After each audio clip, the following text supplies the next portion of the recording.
We're going to be looking at polynomials. Inside our book is going to be page 26. That's chapter P.4. So the first thing we're going to talk about is the different types of polynomials. The first type is a monomial, which means we have one term. Binomial has two, trinomial three, and anything with four or above is known as a polynomial. So here we have an example of a polynomial because we have four terms: 2x squared minus 4x plus 3x to the fourth plus 8. Now in order to get it into standard form, we have to write it with descending from our highest power down to the constant. So since x to the fourth is the highest, it's the beginning term, and we just work our way down till we get to our constant. Here's just kind of a basic breakdown of the polynomial. We have four terms: 3, 4. The coefficients are numbers that have a variable. So 3, 2, and 4. Our constant is 8 because it does not have a variable. The degree of a polynomial depends on the highest exponent. So in this case, our highest exponent is 4, so this has a degree of 4. And our leading coefficient is the coefficient with the highest degree. So looking at our book, if we're looking at the example 1, okay, on A, we'll see that we have put it in standard form. We start with 5x minus 7 plus 4x squared plus 3x minus 2, a degree of 7, and a leading coefficient of 5. So on the next page, we're going to start talking about operations with polynomials. So as you see, we can have sum and differences. The first example I have on here is already written in standard form, and that's the first thing you should do with each polynomial is to get it in order. And we know with sum and differences that we can only combine like terms. So when we write these, we need to actually write these into a sort of vertical alignment that lines up the like terms. So from there I can just add. This is 1x cubed plus 4x cubed, so that's going to give me 5x cubed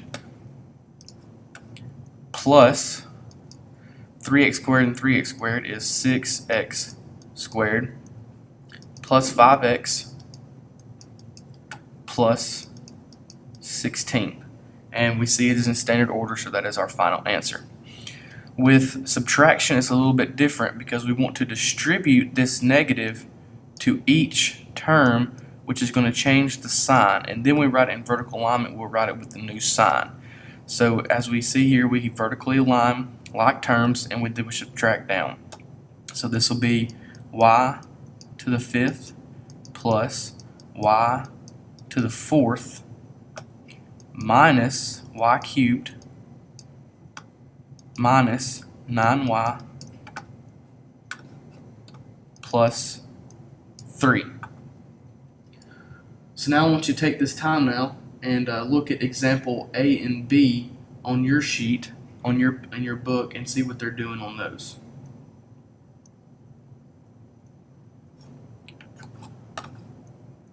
The last thing we'll talk about will be multiplying with the FOIL method.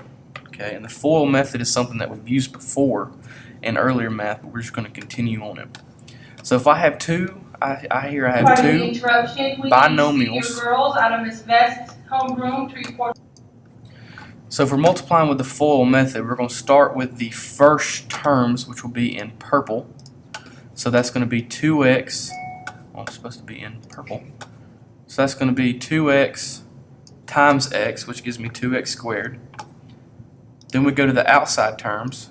In green, 2x times 5 is 10x. Inside terms, minus 4x, and then last would be negative 20. So from there we can just combine our like terms, which we only have two of them, these two here. So we can combine those to get a final answer of 2x squared plus 6x minus 20. And then since it's already in standard form, that is our final answer.